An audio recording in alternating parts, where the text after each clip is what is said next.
Ladies and gentlemen, ekigenda maaso mu Uganda kye bali mu kuba kukusaamu emabega.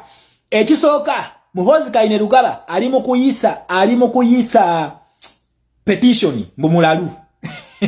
Muhoozi Kainerugaba ayagala kudduka musango gwa ICC, ayagala kuyisa petition mu Mulalu. Erweru watta abantu beekasese. Take cover. Museveni ayagala kujjawo bujulizi bonna. Take cover. Museveni ne Muhoozi baagala kujjawo bujulizi. Muhoozi ayagala kudduka mu disguise nti Mulalu. Gwe Fahadi waleese kunene ekigundi, Fahadi Nsubuga waleese kuno ki petition mbu bakisayininge. Please stop your nonsense. Muhoozi Kainerugaba ategeera bulungi era byakola byonna abimanyi.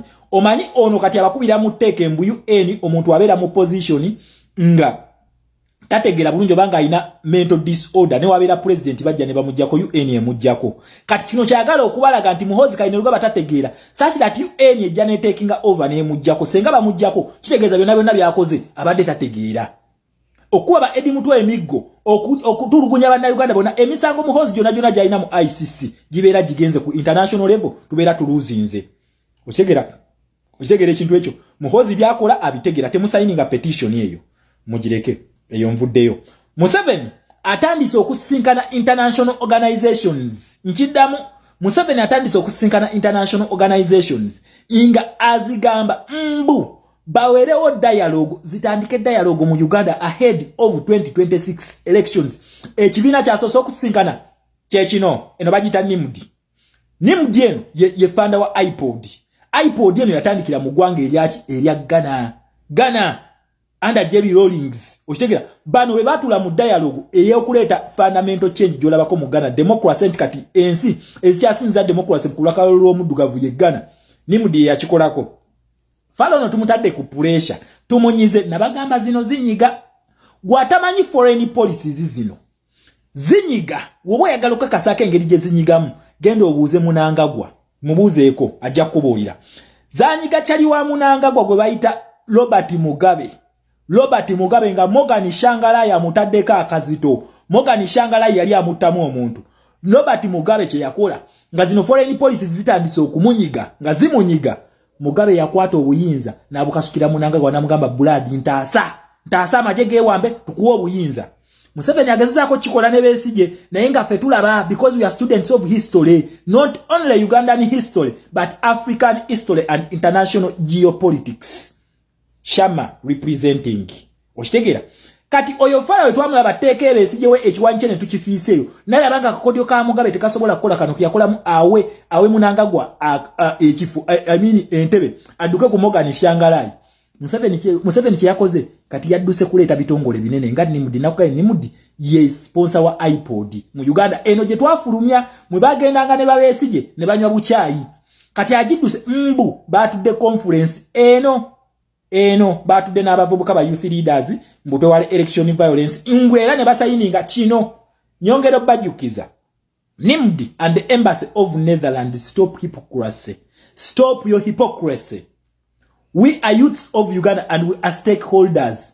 We have a stake to our country, right? We have a stake to our nation. Stop going behind closed doors with Museveni, with General Museveni, that dictator, the bloody sucker, and passing those stupid agreements of yours. We want everything in light. I repeat, we want everything in light. Twagala ebintu bikolebwe mu light. Mwobuvuka mwo bwagenze ne butuchikirya ani abamanyi, ani yabalonda mumwe ba youth leaders, mu multi-party youth forum, MYF, ani abamanyi, ani yabalonda. Kyemugamba mwe mutuchikirya mu Uganda fe tetulina batuchikirira. Nkiddamu fabavuka ba Uganda tetulina kibiina kitugatta tekiriiwo. Bino ebibiina bino Museveni yatandise bikuliyetinga mbwadduka bastopinga abavubuka baleme tugenda kula ogenda tulaba kimafia gwe. Ogenda tulaba ku mafia. Wama Nobati Mau tell them say babuli eche kigenda okutuukawo senga tuyika ku street. Tell them nzije tweyongere. Nobati Mau preach this. Ebyo Museveni byali mu kola ebyo. Fete tubimanyi bino bya Mau bye tumanyi. Kanka kuwe nzije tweyongereyo. Just don't break. Maso government tebimanyi. Government ebimanyi esobola okubyanalyzinga kati ekyokulabirako nga tugenda mu kalulu ka 2021 mujjukira waliwo embeera wano eya November bakwatira Bobi Wine eruka bamukwata eruka wabeerawo okwekalakasa wano mu Kampala abantu bangi nnyo battibwa.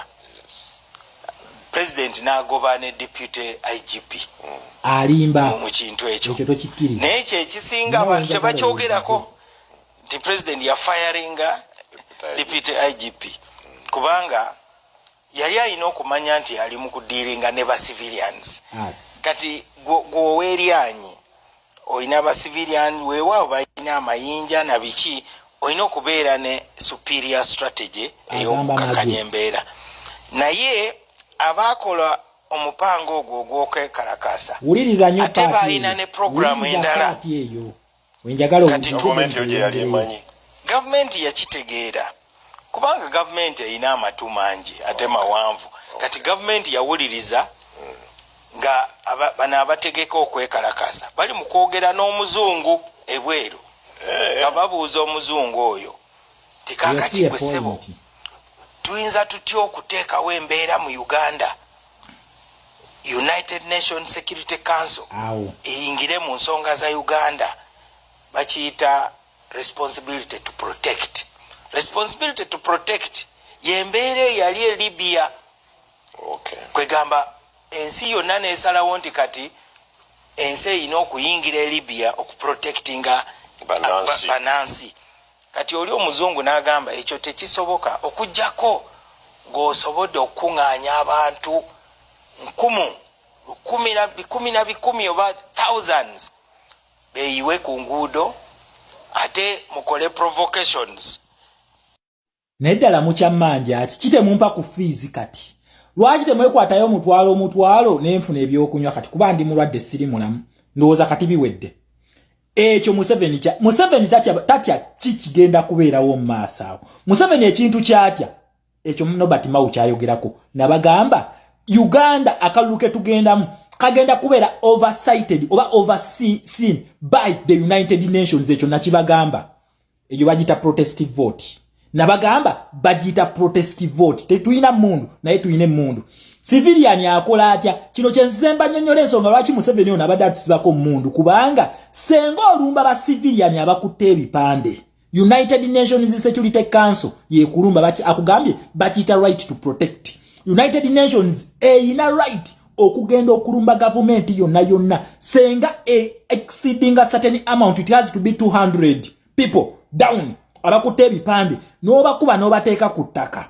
United Nations activatingirawo ekintu kiri mu United Nations charter gwatagitegeera jangu video zange wansi ogenda gitegeera eyo bagita right to protect. Nobert Mao agigambye kati senga Museveni atuzanyirako kubanga ffe tuli ready okusituka tugenda ku Libya aba alonze forcefully. United Nations yekuba Museveni teri mulala omwami oyo yali Geneva nembaga mulindeeko amale okuva Geneva. Museveni nakati bakyamuli kazito yensonga waki mutabaniwe yefuula mulalu ku kye bakolanga 18 ne 19 okutta abantu nabagamba okujja oku challenging policy zino nga tuyita mu foreign policy under stage 1 tuba twagala ebintu ebyo bye yakola nga taddamu kubikola senga ddamu okubikola to activating consequences eziri signed for. Museveni ya signing ebintu bino senga nzita abantu ne violating human rights ne reaching a certain level of this muje mu nkube yabi signinga ne badde bamaze banga nga bakolaki nga babikweka nakugamba ze minister foreign affairs bano babikweka nayenga ebintu bino babimanyi. Museveni amanyi consequences. Museveni tacha asobola kutaba na Uganda nga yakolanga 18 nabagamba time egenda kutuuka omwami oyo ngemundu zete zikyafulumya masasi. Just watch the space. Kati ali mu panic atandise okuyita nimudi mugenda kulya ne UN ngeze mugenda jiulya nayo ngeze mbweze kugira dialogue. Mukitegere kintu ekyo munna Uganda tugenda mu